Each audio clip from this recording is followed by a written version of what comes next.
welcome to Acre Living. My name is Teresa, and today we actually get to be out in my garden. It's a beautiful day. It's starting to warm up. The snow is melting off. So I thought I'd get out here and do a little work on our bramble berry trellising. So you might hear quite a bit of noise. Doug's in the shed working. His compressor is going off. There's cars going up and down the street, and there's dogs barking. So that's what you get when you live out in a rural area and there's a lot going on. See? It's up. So we're just going to have to work through the noise.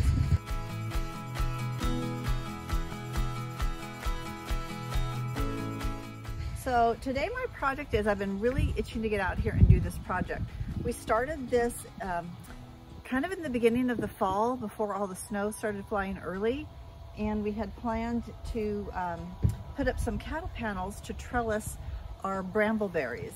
So I had a similar setup at our last place where I had boysenberry bushes, and I had these T-posts in the ground with wire ran between the posts to support the bramble branches.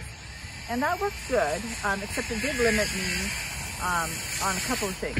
One, the wire was a little bit wiggly, a little bit flimsy, and each time I wanted to maybe string another vine in another direction, I'd have to put more wire up. And so this year what I thought I would do is we went ahead and put up a little bit of string to get them off the ground when the snow started in November. And that wasn't the intention to leave it this way. So we purchased these cattle panels, going up here, last year at that same time, but we just did not get them up. And so I'm gonna do that today, or at least I'm gonna start that project today. Maybe I'll get it finished.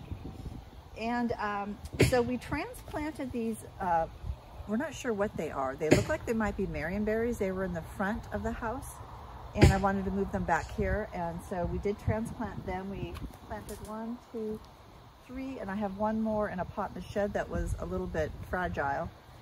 And so we don't know exactly how they're going to do this year, but they look like they survived the winter, and so we're hopeful that they'll do well. So my plan today is to cut down all the string, lay the brambles down, and paint all of these T-posts black. I wanted to get them painted before we put up the cattle panels, and that's what kind of stalled us out, and so now we're doing it 4 months later.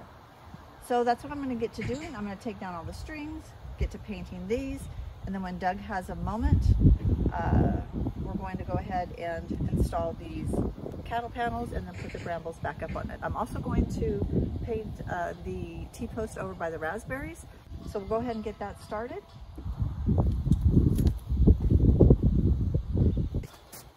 I used this Velcro tape. It's garden Velcro tape. I've used it on a number of things, and it's sticky, so it goes around and it holds up whatever it is I'm trying to stake. So I'm going to take all of these off. I like to reuse it as long as it still has good connection.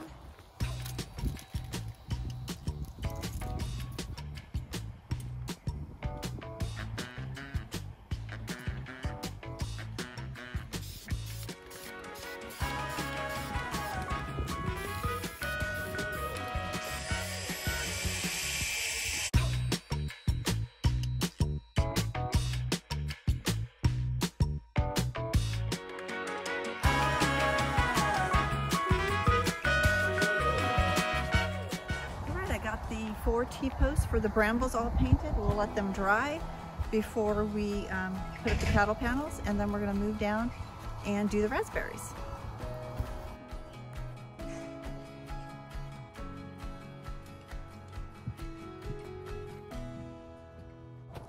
Now we're down at the raspberries, and I have 6 of them planted. We planted them in the fall, and I've never had this type of raspberry before. I've had a variety called shortcake raspberry. They're a bush variety, and they're thornless. These, of course, are very thorny, and they will be your standard raspberry canes that should get, I think 5 feet taller. So I don't remember the varieties. I'll go ahead and put it up on this when I look at what I have there, those tags in the house. I have a girlfriend, and then I also looked up online to see how it's best suited to kind of corral these types of raspberries, and she has something similar where she put up T-posts and put up a perimeter around them. So then as they grew, I think they grow a couple feet out, their canes will come up, and of course down the row. We do have fabric paper down below to help mitigate the terrible weeds that were on this property. And so we'll cut that back so that those can expand and grow, but they should grow as wide as these T-posts that we have here. And of course we'll just work with it as the seasons progress and we see what we have. So I'm going to get to painting these, and then that project will be done. It's pretty windy, so, well, it's not pretty windy, it is windy. I'm sure it's picking up some on the camera. So I'm just going to go ahead and whip through this, and so we can be done with that project.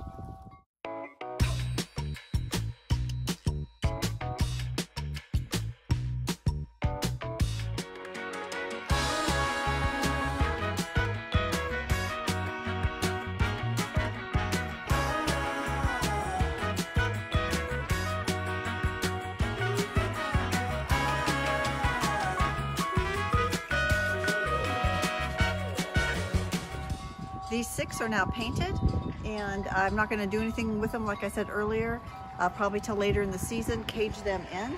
I don't even think they really need that this year because they are so small, and but we'll see how that goes. And then soon as the other Bramble 4 T-posts are dry and Doug is done with his project, we'll go ahead and put those cattle panels up. 2 hours later. All right, so we're ready to set up the cattle panels for the Bramble berries. Doug is done doing his project, or just about done, so we want to go ahead and whip these up. So he's out here to help me.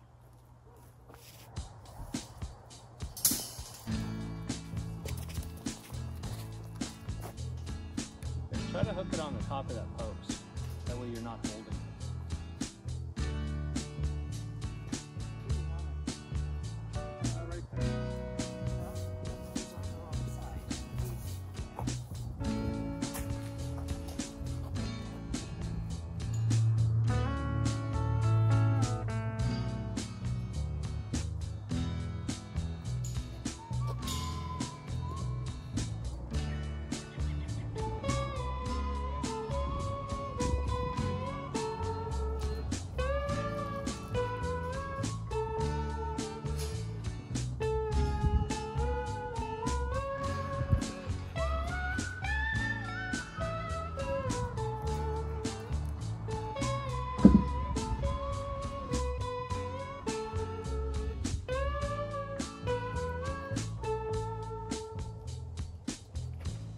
I think it looks pretty good. Got all the cattle panels up. Got as many brambles as I could attached. And the jury's out if they survive the winter from transplant, but we'll hopefully see in a month or so if it starts getting any green growth on it, and which ones were last year's brambles that I need to cut back. I did already do a little bit of pruning on it, but I just wanted to be a little conservative so that I'm not cutting off anything I shouldn't. So I'll give you a closer look and then we'll wrap it up.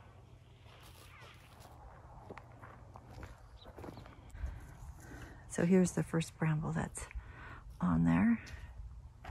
Just kind of did them in the natural way. Obviously they flow.